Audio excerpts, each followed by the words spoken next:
Welcome back, everyone. I am Layla, and I am delighted to guide you through an engaging and meaningful lesson on a topic that quietly shapes much of our personal and professional communication. Today, we will explore in detail the craft of writing, not handwriting, but the ability to express ideas clearly, effectively, and thoughtfully through the written word. Writing plays a vital role in how we convey messages, influence others, and articulate thoughts with precision. Whether you are drafting an email, composing an article, or preparing a professional document, your writing speaks volumes about your clarity of thought and attention to detail. Let us begin by discussing a common habit that may be holding your writing back without you even realizing it: using contractions. Words such as do not, should not, and could not are often shortened in informal contexts to forms like don't, shouldn't, and couldn't. While this may feel more convenient or conversational, using the full form of these words tends to lend your writing a more formal, mature, and polished tone. For instance, if you are composing a business email or an official letter, it will sound more refined to say, "I do not agree with the proposal," rather than, "I don't agree with the proposal." Similarly, saying, "You should not miss this opportunity," gives a more respectful and considered impression than saying, "You shouldn't miss it." Let us explore further with a few more examples. Instead of writing, "I couldn't attend the meeting," rephrase it to, "I could not attend the meeting." This small change elevates the tone and helps you sound more professional. Replacing "I wasn't available" with "I was not available" achieves a similar effect. These changes are subtle, yet they contribute significantly to the strength and clarity of your message. Remember, the aim is not to complicate your sentences, but to make them sound complete, thoughtful, and respectful. Now that we understand the value of avoiding contractions in formal writing, let us turn our attention to another writing pitfall: starting sentences with phrases like there is or there are. This structure often leads to weak and vague writing. Consider the sentence, "There is an exhibition at the hotel." It is grammatically correct, but not very dynamic. Now, if we say, "The hotel is hosting an exhibition," the sentence immediately sounds more direct and engaging. This revised version tells us not only what is happening but who is doing it, giving the sentence a clear subject and stronger structure. Let us take another example. A sentence like, "There are many problems in her class," can be rewritten to, "Her class is facing several problems." The revised sentence is shorter, sharper, and more expressive. When you eliminate unnecessary words and bring the subject to the forefront, your writing becomes much more impactful. Think of it as tuning your sentences for maximum efficiency without losing meaning. Each word should serve a clear purpose, guiding the reader's attention to what really matters. Next, let us address another issue that can weaken your writing: the overuse of vague qualifiers like very, really, and a lot.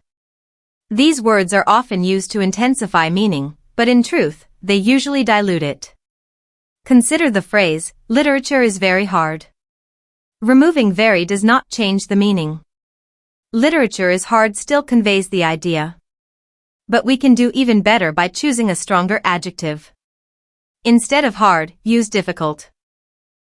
"Literature is difficult" carries the same meaning but with more weight and clarity. This is how we refine our vocabulary to avoid redundancy and improve expression. Similarly, take the sentence, "The movie was really controversial." Simply saying, "The movie was controversial," is more powerful and to the point. Adding really does not add any useful information. In fact, it softens the impact of the main idea. Another common phrase is, "A lot of students failed the exam." Instead, use, "Many students failed the exam." The meaning remains unchanged, but the wording becomes cleaner and more direct. These small changes, when made consistently, elevate your writing significantly. Now, let us discuss the importance of using strong verbs. Often, we rely on weak verb-noun combinations that make our sentences unnecessarily long and less dynamic. For example, "He gave assistance to my friend," uses the verb gave and the noun assistance. This can be rewritten more powerfully as, "He assisted my friend." Here, the verb assisted replaces the weak combination and gives the sentence more impact. Likewise, instead of saying, he made an objection, you can write, he objected. Both sentences mean the same, but the second is more concise and assertive. Choosing strong verbs is one of the most effective ways to bring energy and clarity to your writing. Strong verbs carry action and intent. They make your writing more engaging and easier to follow. Whenever you are tempted to pair a general verb like make, give, do, or have with a noun, pause and consider whether a single, stronger verb can do the job more effectively. Let us reflect for a moment on what we have covered so far. We have examined the importance of avoiding contractions to improve tone, steering clear of vague sentence starters like there is and there are, eliminating weak qualifiers like very and really, and using strong verbs to make writing more impactful. Each of these strategies works like a tool in your writer's toolbox, helping you build clearer, more persuasive, and more professional sentences. These are not just arbitrary rules, they are principles that help you craft writing that is easier to understand, more enjoyable to read, and more likely to be taken seriously by your audience. Writing well is not about sounding overly academic or using complex words. It is about choosing the right words, placing them in the right order, and presenting your ideas with confidence and precision. So the next time you sit down to write, whether it is a message, a blog post, a report, or a letter, take a moment to review your sentences. Ask yourself if you can replace weak phrases with stronger ones, shorten long-winded expressions, or eliminate words that do not serve a clear purpose. The more you practice, the more intuitive it will become. Soon, you will find that your writing is not only more effective but also a true reflection of your thinking ability and communication style. Keep writing, keep improving, and take pride in every word you choose. That is the path to becoming a confident, competent, and compelling writer. I look forward to continuing this journey with you in our next lesson. Until then, stay curious, stay thoughtful, and keep refining your craft.